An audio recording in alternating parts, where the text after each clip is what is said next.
Hi everyone, it's Mrs. DiStefano, and I am going to read a little bit more from Mr. Popper's Penguins. I am definitely enjoying this book, and I hope you are too. Today I'm going to read chapter 9 in the barbershop. It was very quiet in the barbershop. The barber was shaving an elderly gentleman. Captain Cook found this spectacle very interesting, and in order to get a better view, he jumped up on the mirror ledge. "Good night," said the barber.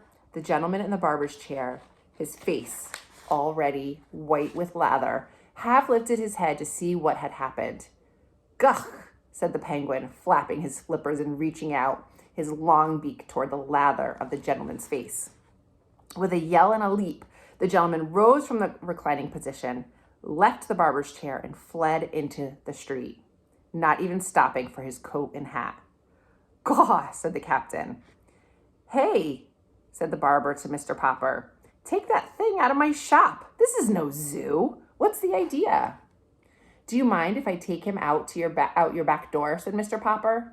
"Any door," said the barber, "as long as it's quick. Now it's biting the teeth off my combs." Mr. Popper took Captain Cook in his arms, and amid cries of "quark, quack," and "ork," made his way out of the shop and in its back room, out a door, and into an alley. Captain Cook now discovered his first back stairway. Mr. Popper discovered that when a penguin has found steps going up somewhere, it is absolutely impossible to keep him from climbing them. "All right," said Mr. Popper, panting up the steps behind Captain Cook. "I suppose, being a bird and one that can't fly, you'll have to go up in the air somehow.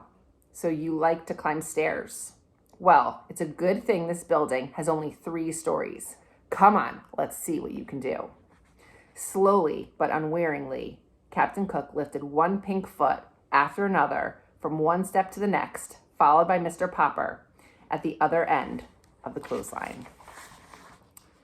At last, they came to the top of the landing. "Now what?" inquired Mr. Popper of Captain Cook. Finding there were no more steps to climb, Captain Cook turned around and surveyed the steps that now went down. Then he raised his flippers and leaned forward. Mr. Popper, who was still panting for breath, had not supposed the determined bird would plunge so quickly. He should have remembered that penguins will toboggan whenever they get a chance. Perhaps he had been unwise in tying one end of the clothesline to his own wrist. At any rate, this time Mr. Popper found himself suddenly sliding on his own white-clad stomach down the 3 flights of steps. This delighted the penguin, who was enjoying his own slide just ahead of Mr. Popper. When they reached the bottom, Captain Cook was so eager to go up again that Mr. Popper had to call a taxi to distract him. "432 Proudfoot Avenue," said Mr. Popper to the driver. The driver, who was a kind and polite man, did not laugh at his oddly assorted passengers until he had been paid. "Oh dear," said Mr. Popper, when she had opened the door to her husband. "Oh dear, said Mrs. Popper when she opened the door to her husband. "You looked so neat and handsome when you started for your walk. And now, look at the front of you."